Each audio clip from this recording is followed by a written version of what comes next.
ఆంధ్రప్రదేశ్‌లో మొన్న అధికారంలో దిగిపోయినటువంటి వైసీపీ పార్టీకి సంబంధించిన రాసలీలల వ్యవహారాలు నెమ్మది నెమ్మదిగా అవి మరుగున పడుతూ ఉన్నాయి. వాటి మీద కేసులు నడుస్తున్నాయి. శాంతి వ్యవహారం వచ్చింది ఫస్ట్‌లో.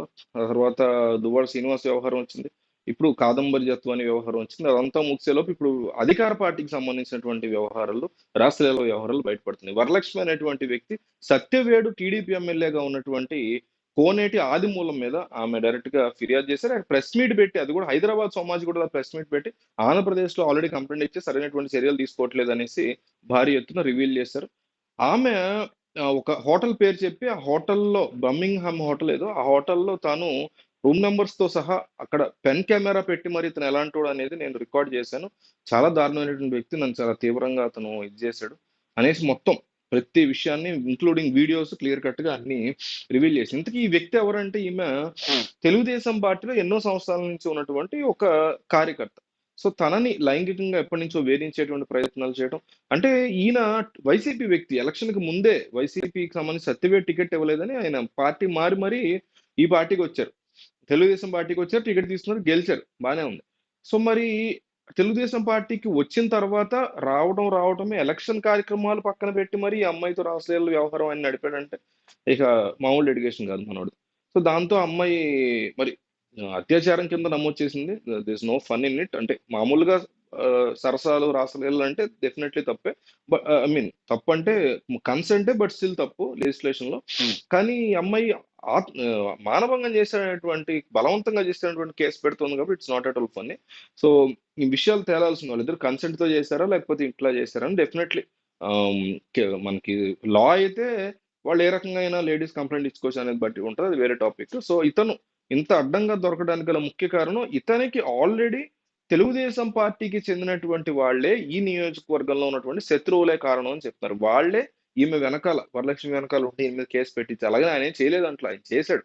కానీ ఆమెకు ఒక రకమైన సపోర్ట్ ఎంకరేజ్మెంట్ అంతే ఉంటది. రాజకీయాల్లో ఎంత నీచంగా ఉంటదంటే ఒకడు తప్పు చేశాడు మన పార్టీ వాడైనా సరే మన ఏరియాలో వాడి యొక్క అజమాయిషీ ఉండకూడదు మనదే లీడింగ్ ఉండాలనుకుంటే డెఫినెట్లీ ఏ పార్టీ అయినా ఆ వెనకాల నిలబడి మరి వీళ్ళని పుష్ చేయడానికి గట్టిగా ప్లాన్ చేస్తారు. ఆ రకంగా ఆదిమూలంని పుష్ చేసినట్టు ఈ అమ్మాయి అర్థం. కొద్దిసేపటి క్రితమే ఆయన గుండెపోటు అంటూ చెన్నై అపోలోలో జాయిన్ అయ్యారు. తెలుగుదేశం పార్టీని ఈ విషయంలో డెఫినెట్లీ మెచ్చుకోవాలి. అంటే పరిస్థితి ఎట్లా అయిపోయిందంటే సాధారణంగా చేసే విషయాలను కూడా మెచ్చుకునే విషయాల్లాగా తయారు చేశారు ఈ రాజకీయ నాయకులు. చంద్రబాబు అయినా జగన్ అయినా అట్లా తయారు చేశారు వీళ్ళు. ఎందుకంటే గతంలో ఒక కరప్షన్ ఎలిగేషన్ అనండి, ఒక ఇల్లీగల్ అఫైర్ ఎలిగేషన్ అనండి, ఒక ఇట్లాంటి ఏదన్నా ఇన్సిడెంట్ ఇంకోటి దొంగతనం చేశాడు, డబ్బులు దొబ్బేశాడు, లేకపోతే యాక్సిడెంట్ చేశాడు ఎమ్మెల్యే అని తెలియగానే ఫస్ట్ చేసే సస్పెండ్ చేయటం. చెయ్యాలి ఫస్ట్ అది నైతిక బేసిక్ అది పోయింది. ఈ రోజుల్లో ఎవడు దాని నుంచి పట్టించుకోవట్లే మన దరిద్రం. పార్టీ మారినా ఇట్లా సస్పెండ్ చేసేస్తారు ఫస్ట్. చేసేసి మళ్ళీ తీసుకోరా అంటే తీసుకుంటారు. ఎప్పుడు క్లీన్ షీట్‌తో మళ్ళీ రావాలి. క్లీన్ షీట్‌తో అతను ఏం తప్పు తెలీదు అనేటువంటి వస్తే అంటే అలిగేషన్స్ అనేవి చాలా స్ట్రాంగ్‌గా అంత ఉన్నతంగా ఉండేవి. అలిగేషన్స్ చాలా స్ట్రాంగ్‌గా తీసుకునేవారు. సో అలిగేషన్ రాగానే సస్పెండ్ చేయటం, లేదు అతను మంచోడే లేకపోతే ఏమీ లేదని ఆ అమ్మాయి లేదా అతను మంచోడు అని ఫైనల్‌గా ప్రూవ్ అయితే కంటిన్యూ చేస్తారు పార్టీ. లేదా సస్పెన్షన్ కంటిన్యూ చేస్తారు అతను బ్యాడ్ పర్సన్ అని తెలిస్తే. ఈ రకంగా ఉండేది. ఇప్పుడు అట్లా కాదు.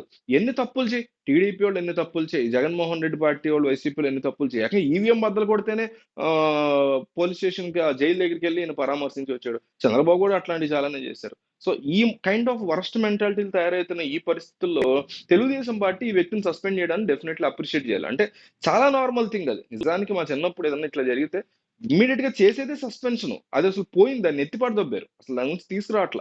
సో అట్లాంటి పరిస్థితుల్లో సస్పెండ్ చేశారంటే అప్రిషియేట్ చేయాల్సినటువంటి కర్మ పట్టింది ఫైనల్ గా అనుకోవచ్చు. మొత్తంగా అప్రిషియేట్ చేయడాన్ని మెచ్చుకుంటూనే ఈ అమ్మాయి యొక్క బ్యాక్గ్రౌండ్ అయితే అది.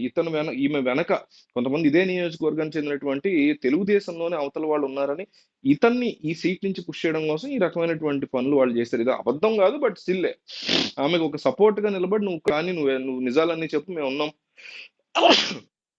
వెనకాల అనే ఉద్దేశంతో వెనకుండి ఇట్లా నడిపించినటువంటి మాటలైతే వినిపిస్తున్నాయి. ఇది ఆమె యొక్క బ్యాక్గ్రౌండ్. ఇదే ప్రాంతానికి సత్యవేడు ప్రాంతానికి చెందినటువంటి వ్యక్తి. వీళ్ళ అమ్మగారు ఒక టీచర్ అని చెప్తున్నారు.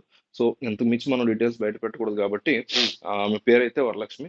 సో ఇంకా మీకు ఏమైనా ఇన్ఫర్మేషన్ ఉంటే ఈ అంశానికి సంబంధించి ఆ పర్సనల్ డీటెయిల్స్ ఏమి రివీల్ చేయకుండా ఏదైనా కింద కామెంట్ చేయండి.